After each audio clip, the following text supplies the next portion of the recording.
ताज्या बातम्यांसाठी ABP माझाला subscribe करा आणि बेल आयकॉन प्रेस करा। दीपक, आज डॉक्टर बाबासाहेब आंबेडकर यांचा 64वा महानिर्वाण दिन आहे आणि त्याचबरोबर वेगवेगळी मान्यवर मंडळी राज्यभरातून इथे त्यांच्या स्मृतींना अभिवादन करण्यासाठी आली होती। यामध्ये राज्यपाल भगतसिंह कोश्यारी, मुख्यमंत्री उद्धव ठाकरे, शरद पवार, उपमुख्यमंत्री अजित पवार, विरोधी पक्षनेते देवेंद्र फडणवीस यांच्यासह राज्यातल्या नेत्यांनी डॉक्टर आंबेडकरांना अभिवादन केलंय। महापरिनिर्वाण दिनानिमित्त चैत्यभूमीवर डॉक्टर आंबेडकरांना शासकीय मानवंदना सुद्धा देण्यात आली। यावेळी चैत्यभूमीवर हेलिकॉप्टरने पुष्पवृष्टी सुद्धा करण्यात आली। या सगळ्या परिसरावर करण्यात आली। महापरिनिर्वाण दिनी दरवर्षी चैत्यभूमीवर भीमसागर उसळतो। यंदा मात्र कोरोनाच्या पार्श्वभूमीवर भीम अनुयायांनी घरातूनच डॉक्टर आंबेडकरांना अभिवादन करण्याचं आवाहन केलं होतं। चैत्यभूमीवर प्रत्यक्ष येण्याऐवजी पत्र पाठवा असं देखील आवाहन करण्यात आलं होतं आणि त्याला भीम अनुयायांनी मोठा प्रतिसाद सुद्धा दिला आहे।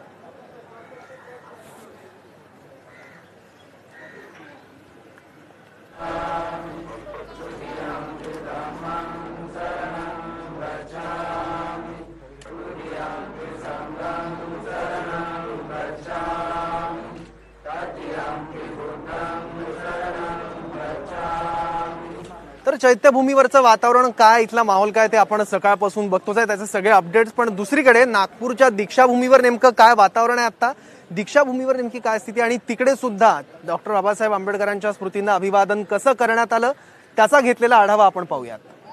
डॉक्टर बाबासाहेब आंबेडकरांचा आज महापरिनिर्वाण दिवस आहे आणि आज दीक्षाभूमीवर बाबासाहेबांना मानणारा जो वर्ग आहे, त्यांच्या विचारातून प्रेरणा घेणारा जो वर्ग आहे तो मोठ्या संख्येने या ठिकाणी येत आहे।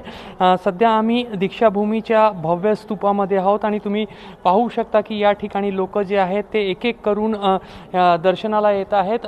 हेच भव्य स्तूप आहे। या ठिकाणी स्तूपाची प्रतिकृती आहे, सोबतच बाबासाहेबांच्या अस्थिकलशही या ठिकाणी आहे। त्यामुळे लाखो करोडो लोकांसाठी एक श्रद्धेचा हा स्थान आहे।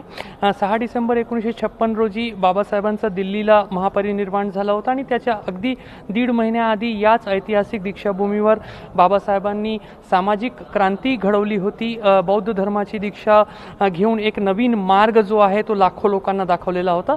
आपल्यासोबत दीक्षाभूमी समितीचे जे विश्वस्त आहेत, गजघाटे जी आहेत, कालपासनं आजपर्यंत पाहतो दीक्षाभूमी स्मारक समितीनं बाबासाहेबांच्या सर्व अनुयायांना, जे सर्व जाती धर्मपंथाचे लोक इथे येतात, त्या अनुयायांना एक आव्हान केलं होतं की दीक्षाभूमीवर गर्दी करू नका, येताना मास्क अनिवार्य केलेला आहे, सॅनिटायझरचा उपयोग करा आणि फिजिकल डिस्टन्सिंग, शारीरिक अंतर ठेवून बाबासाहेबांना विनम्र आदरांजली आपापल्या घरी, आपापल्या विहारात आणि दीक्षाभूमीने याचं थेट प्रदर्शन केलेलं आहे। त्या यूट्यूब दीक्षाभूमी चॅनलवर आपण घरी बघू शकता।